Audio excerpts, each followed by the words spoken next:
तुमच्या आयुष्यात चांगली वेळ येण्याआधी स्वामी समर्थ 7 संकेत देतात.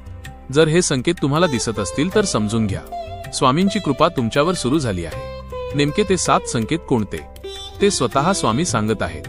माझ्या प्रिय भक्तांनो, तुम्हाला कधी कधी वाटतं की तुमच्या आयुष्यात काहीच चांगलं घडत नाही. संकट, अडचणी आणि निराशा सतत तुमच्या मागे लागली आहेत. पण लक्षात ठेवा, जेव्हा तुमच्या आयुष्यात चांगली वेळ येण्याच्या अगदी जवळ असते तेव्हा मी तुम्हाला काही शुभ संकेत देत असतो. हे संकेत ओळखले तर तुम्हाला कळेल की माझी कृपा तुमच्यावर होऊ लागली आहे. मन अचानक शांत होऊ लागते. जिथे आधी चिंता आणि भीती होती तिथे अचानक मनाला शांती मिळू लागते. हा माझा पहिला संकेत असतो. 2. देवावरचा विश्वास वाढतो. तुमचं मन नकळत माझं नामस्मरण करू लागतं. माझ्यावरचा विश्वास पूर्वीपेक्षा जास्त दृढ होतो. 3. योग्य लोकांची भेट होते. तुमच्या आयुष्यात असे लोक येऊ लागतात जे तुम्हाला योग्य मार्ग दाखवतात. ते माझ्याच इच्छेने तुमच्याकडे येतात.